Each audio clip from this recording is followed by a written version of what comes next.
समस्त चराचर जगत को प्रकाश और ऊर्जा देने वाले भगवान भास्कर को हमारा प्रणाम है। प्रिय भक्तगणों, आज 8 दिसंबर रविवार को सूर्य सप्तमी का व्रत है। सप्तमी तिथि के दिन यदि रविवार पड़ता है तो उसे भानु सप्तमी, सूर्य सप्तमी के नाम से जाना जाता है। इस दिन सूर्य देवता पहली बार 7 घोड़ों के रथ पर सवार होकर प्रकट हुए थे। भविष्य पुराण में भगवान श्री कृष्ण जी युधिष्ठिर से कहते हैं कि जो मनुष्य अपने दुर्भाग्य को सौभाग्य में बदलना चाहता है तो उसे सूर्य सप्तमी के दिन नमक का त्याग करके यह व्रत धारण करना चाहिए। इस दिन दान पुण्य का फल सूर्य ग्रहण के समान 10 लाख गुना होकर मिलता है। पर्वत के समान किए हुए पाप कट जाते हैं। और जो लोग यह उपवास नहीं कर सकते तो उन्हें भी इस दिन सूर्य भगवान को अर्घ देकर बिना नमक के भोजन करना चाहिए तथा व्रत कथा को श्रवण करना चाहिए। इससे समस्त रोगों का नाश होता है, व्रतधारी को आरोग्य प्राप्त होता है। भगवान भास्कर की कृपा से दरिद्र को लक्ष्मी, पुत्रहीन को पुत्र, विद्यार्थी को विद्या प्राप्त होता है। कहा जाता है इस कथा को सुनने मात्र से ही भक्तों को मनोवांछित फल की प्राप्ति होती है। कथा को सुनने से पहले कमेंट में ओम सूर्य देवाय नमः मंत्र लिखते हुए वीडियो को लाइक कर दीजिए। भगवान सूर्य देव की कृपा से आपकी समस्त मनोकामनाएं पूर्ण होंगी। भानु सप्तमी के प्रचलित पौराणिक कथा के अनुसार किसी समय में इंदुमती नाम की एक वैश्या हुआ करती थी। वैश्यावृत्ति में लिप्त होने के कारण उसने अपने जीवन में कभी भी धर्म कर्म आदि नहीं किए थे। एक दिन उसने वशिष्ठ ऋषि से पूछा, ऋषि श्रेष्ठ, मैंने तो अपने अब तक के जीवन में कोई भी पुण्य कार्य नहीं किया है, परंतु मेरी ये अभिलाषा है कि मरणोपरांत मुझे मोक्ष की प्राप्ति हो। यदि मुझ वैश्या को किसी युक्ति से मोक्ष मिल जाता है तो वो उपाय बताने की कृपा करे ऋषिवर। इंदुमती की ये बात सुनकर ऋषि वशिष्ठ ने भानु सप्तमी का महात्म बताते हुए कहा, स्त्रियों को सुख, सौभाग्य, सौंदर्य एवं मोक्ष प्रदान करने वाला एक ही व्रत है भानु सप्तमी। इसे अचला सप्तमी कहते हैं। इस सप्तमी तिथि पर जो स्त्री व्रत करती है और विधि विधान से सूर्य देव की आराधना करती है तो उसे उसकी इच्छा अनुसार पुण्य फल प्राप्त होता है।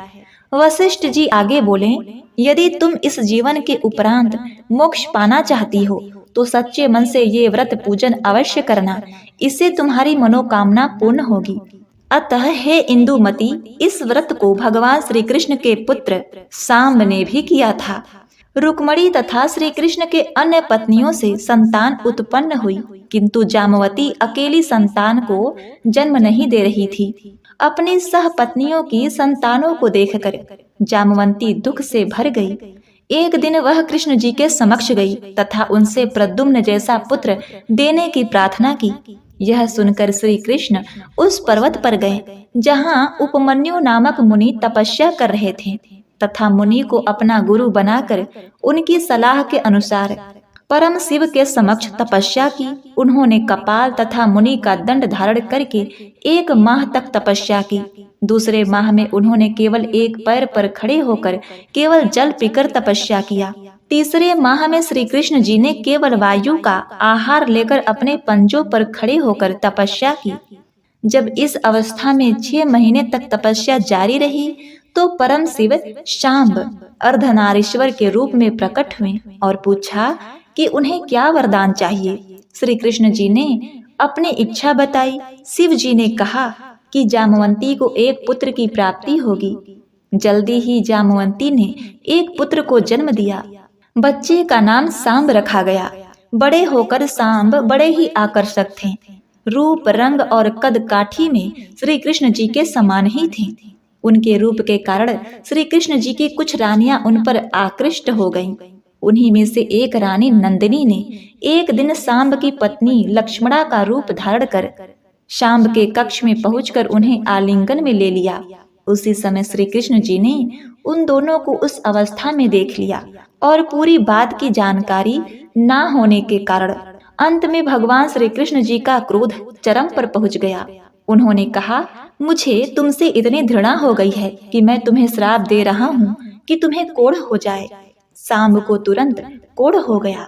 रात भर में उसका शरीर विकृत हो गया और वह रोग से काफी पीड़ा में था। इस पर भी भगवान श्री कृष्ण जी का क्रोध शांत नहीं हुआ, तो उन्होंने अपने मृत्यु के पश्चात अपनी पत्नियों को चोर और डाकुओं द्वारा अपहरण किए जाने का श्राप दे दिया। भगवान श्री कृष्ण जी की पत्नी जामवंती अपने बेटे को इस तरह से पीड़ित देखते हुए बर्दाश्त नहीं कर सकी। आंखों से आंसू बहते हुए वह अपने पति के समक्ष पहुंची।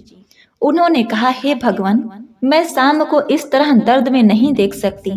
वह आखिरकार हमारा ही बेटा है।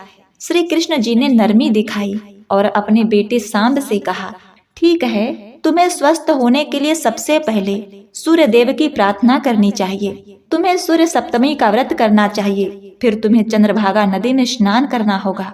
जब तुम पानी में डुबकी लगाओगे तो तुम बिल्कुल भी स्वस्थ हो जाओगे।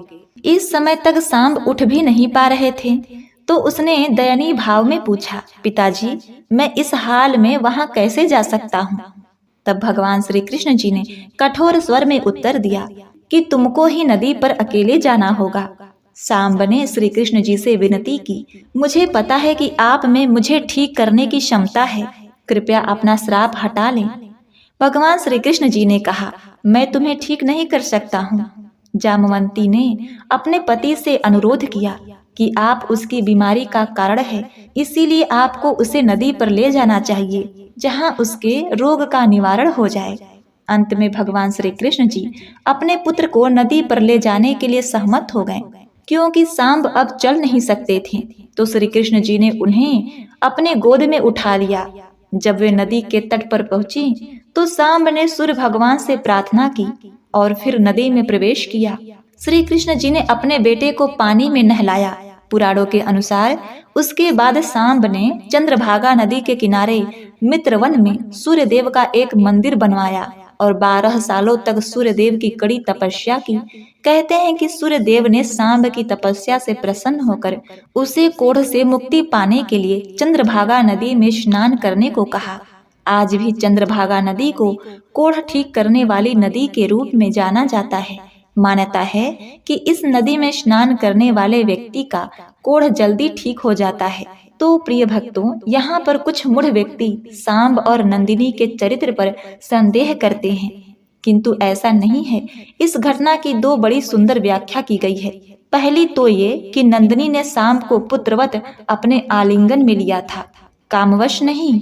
दूसरी की ये, चूंकि सांब अपने पिता श्री कृष्ण की तरह ही दिखते थे, इसलिए नंदिनी ने गलती से उन्हें श्री कृष्ण समझकर ही आलिंगन कर लिया।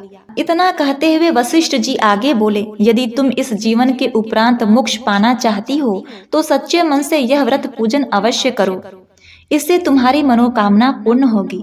ऋषि वशिष्ठ से भानु सप्तमी का महात्म सुनकर इंदुमती ने इस व्रत का पालन किया, जिसके फलस्वरूप प्राण त्यागने के बाद उसे जन्म मरण के चक्र से मुक्ति मिल गई और स्वर्ग में इंदुमती को अप्सराओं की नायिका बनाया गया। इस व्रत को करने से शारीरिक कमजोरी, हड्डियों की कमजोरी, जोड़ों में दर्द जैसी परेशानी में भगवान सूर्य की आराधना करने से रोग मुक्ति मिलने की संभावना रहती है। सूर्य की ओर मुख करके सूर्य स्तुति करने से शारीरिक चर्म रोग आदि नष्ट हो जाते हैं। पुत्र प्राप्ति के लिए भी इस व्रत का महत्व बहुत है। इस व्रत को श्रद्धा तथा विश्वास से करने पर पिता पुत्र में प्रेम बना रहता है।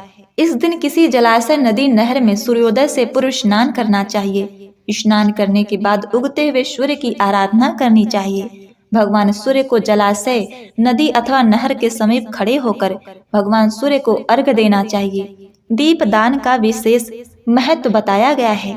इसके अतिरिक्त कपूर, धूप, लाल पुष्प आदि से भगवान सूर्य की पूजा करनी चाहिए। इस दिन अपने सामर्थ्य के अनुसार गरीबों तथा ब्राह्मणों को दान देना चाहिए तथा ओम दृढ़ी सूर्याय नमः या ओम सूर्याय नमः मंत्र का जाप करना चाहिए। इसके अतिरिक्त आदित्य हृदय स्तोत्र का पाठ करने से शुभ फलों की प्राप्ति होती है। तो प्रिय भक्तगणों, चूंकि आज रविवार का दिन है, तो इसीलिए आज के दिन सूर्य सप्तमी व्रत में रविवार व्रत कथा को अनिवार्य रूप से सुना जाता है। इसे श्रवण करने से ही व्रत का पूर्ण फल प्राप्त होता है और सभी तरह की मनोकामनाओं की पूर्ति होती है।